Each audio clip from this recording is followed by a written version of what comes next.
학부 유체역학 튜토리얼을 시작하도록 하겠습니다. 문제풀이에 앞서 CFD의 개요를 먼저 설명드리도록 하겠습니다.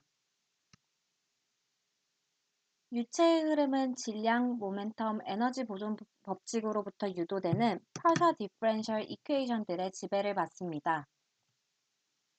예를 들어 비압축성 뉴토니안 유체의 경우 온도 변화가 없을 때 에너지를 제외한 매스와 모멘텀 밸런스 이퀘이션으로 표현될 수 있습니다.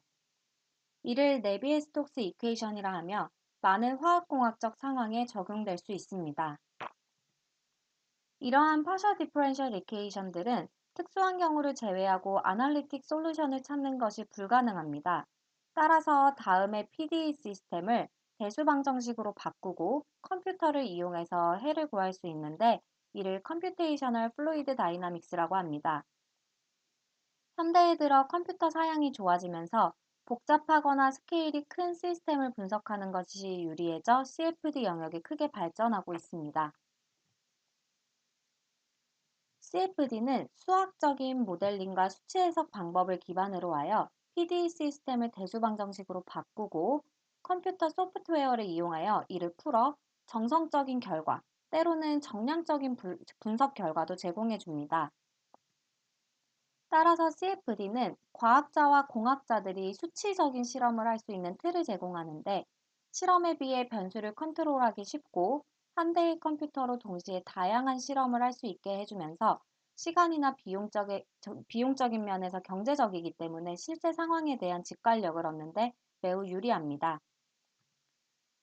다음은 카르만 볼텍스라고 알려져 있는 플로우를 실험과 CFD를 이용해서 분석하는 예를 보여드리도록 하겠습니다.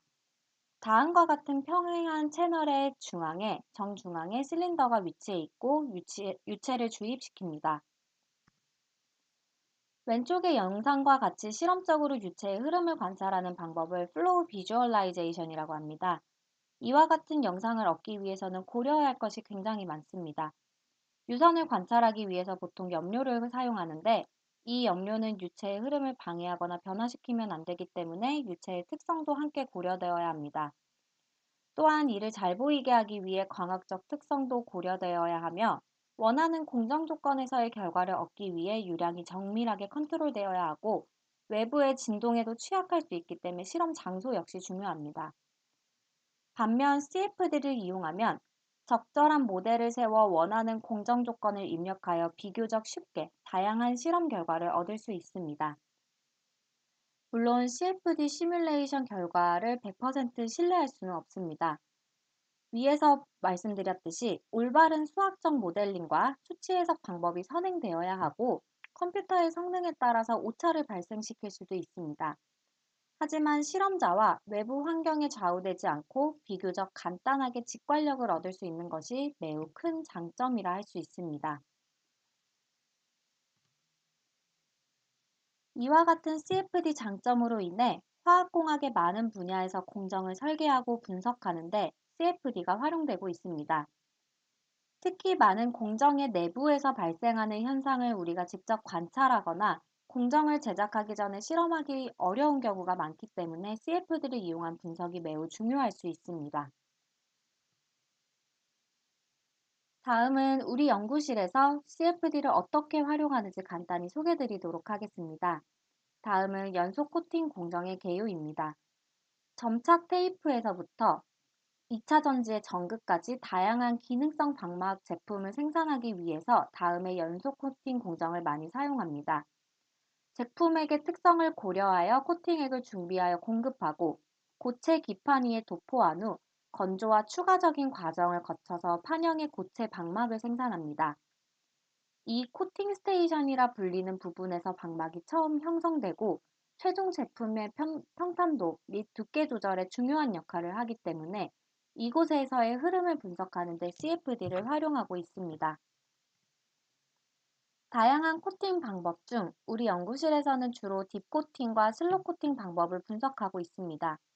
이곳에서의 액체의 흐름은 주로 마이크로 스케일 혹은 그 이하이기 때문에 눈으로 관찰하기가 어렵고 정밀한 실험이 어렵기 때문에 CFD를 통해서 현상을 분석하고 공정 설계 방향을 제시하고 있습니다.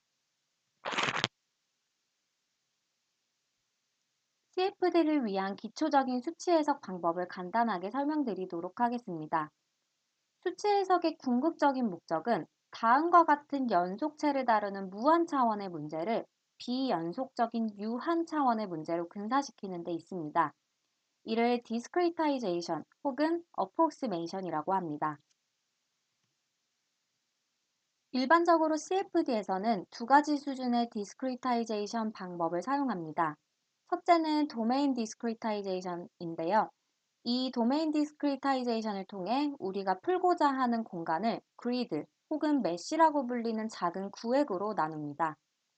두 번째는 식을 디스크리타이제이션 하는 것인데 앞서 보았던 PDE 시스템을 도메인 디스크리타이제이션을 통해 나누어진 각각의 구획에 해당되는 대수 방정식으로 바꾸는 과정을 말합니다. 이는 x, y 좌표의 공간 미분을 나누는 스페이스 디스크리타이제이션과 시간 미분을 나누는 타임 디스크리타이제이션으로 나뉩니다.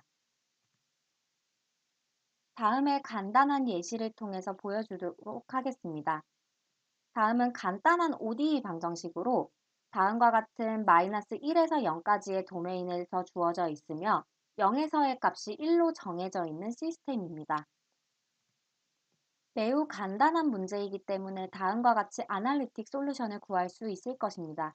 적분을 통해서 일반회를 구하고 바운더리 컨디션을 이용을 해서 특수회를 구할 수 있으며 그 결과 그래프는 다음과 같습니다.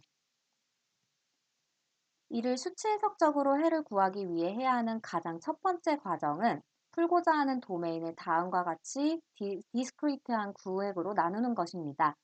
이 예시에서는 -1에서부터 0까지의 도메인을 5개의 구간으로 나누었습니다. 이때 각각의 점에서 주어진 식을 만족하도록 다음과 같이 나타낼 수 있습니다.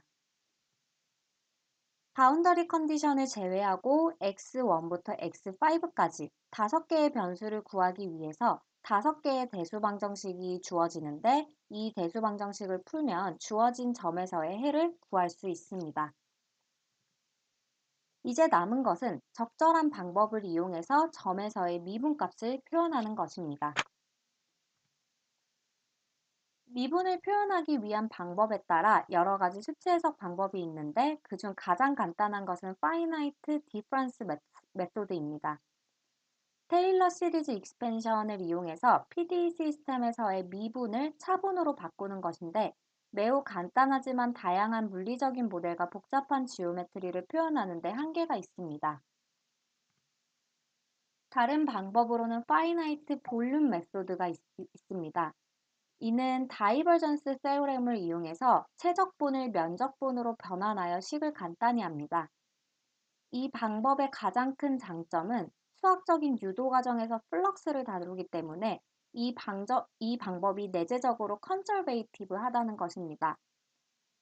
우리의 궁극적인 목적은 질량이나 모멘텀 보존 법칙을 푸는 데 있기 때문에 이 FVM 메소드를 이용하면 매우 유리하기는 하지만 기획 경계면이 존재하거나 불규칙한 지오메트리를 푸는 데는 한계를 가집니다.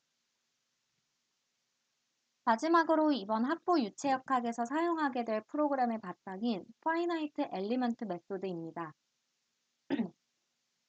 FEM은 주어진 PDE 시스템의 해를 베이시스 펑션을 이용하여 표현하는 방법인데 수학적인 백그라운드가 탄탄하고 다양한 바운더리 컨디션을 적용하기에 유리합니다. 앞의 예시에서 FEM을 이용하면 유한 차원의 함수 fx를 무한 차원의 함수 fx를 다음과 같이 표현할 수 있습니다. 여기서 파이 k는 베이시스 펑션이고 fk는 각 포인트에서의 값, 즉 우리가 원하는 해입니다. 베이시스 펑션은 정밀도와 경제성을 고려하여 우리가 선택할 수 있는 값입니다. 베이시스 펑션을 사용했을 때 가장 큰 장점은 미분식을 자연스럽게 다룰 수 있다는 것입니다. 1차 미분뿐만 아니라 풀고자 하는 시스템에 따라 다차 미분식도 쉽게 유도할 수 있습니다. 예를 들어서 다음의 선형 방정식을 이용해서 이번 문제를 풀어보도록 하겠습니다. 다음에 선형 베이시스 펑션을 선택하면 다음과 같은 관계식을 얻을 수 있습니다. 각 점에 대해서 다음의 식을 구한 것인데 이때 이 대수방정식 시스템에서 a 값은 펑션 밸류로부터 얻어지는 값입니다. 결과적으로 아날리틱 솔루션과 유사한 디스크리트한 해를 구할 수 있습니다. 보통 CFD를 풀고자 하는 시스템은 이보다 복잡하지만 궁극적으로는 앞서 보신 파셜 디퍼런셜 이퀘이션을 다음과 같은 대수방정식의 셋으로 변환하는 것은 동일합니다. 자세한 내용은 관련 서적을 찾아보시면 쉽게 확인하실 수 있습니다. 마지막으로 CFD 아날리시스 과정을 설명하겠습니다. CFD 아날리시스는 다음의 세 단계로 이루어집니다. 먼저 프리프로세싱 과정에서는 풀고자 하는 시스템을 정의하고 수학적인 모델을 이용해서 물리적인 현상을 기술합니다. 또한 이 과정에서 풀고자 하는 도메인을 디스크리트한 구획으로 나누어야 하는데 이를 메쉬 제너레이션이라고 하고 이번 학부 유체역학에서는 트렐리스라는 프로그램을 사용할 것입니다. 다음으로 프리프로세싱을 통해 정의된 시스템의 해를 적절한 소프트웨어 툴을 이용하여 해를 구합니다. 이전 과정에서 모델링을 잘하는 것도 중요하지만 앞서 보았던 AX 이퀄 B의 대수방정식의 해를 적절한 방법을 사용하여 구하는 것 또한 이 과정에서 고려되어야 합니다. 이때의 퍼포먼스는 가지고 있는 컴퓨터의 성능에 따라 크게 좌우되기 때문에 컴퓨테이션 코스트를 반드시 고려해 주어야 합니다. 우리는 고마라는 FEM을 기본으로 하는 프로그램을 사용할 것입니다. 솔빙 과정에서 출력되는 결과는 단지 숫자로 이루어진 데이터 셋일 뿐입니다. 이로부터 속도장이나 압력 부포와 같은 우리가 원하는 정보를 추출해야 되는데 이를 포스트 프로세싱이라고 합니다. 이번 학부 유체역학 튜토리얼에서는 파라뷰라는 프로그램을 사용할 것입니다. CFD를 통해 의미 있는 결과를 도출하기 위해서 문제를 풀기 전에 반드시 이 세 단계를 전부 인지하고 있어야 합니다. 앞으로의 강의 또한 이 단계별로 이루어지게 될 것입니다. 이번 자료를 만드는 데 참고한 자료이며 각 프로그램에 대한 정보는 다음의 웹페이지에서 찾아볼 수 있습니다.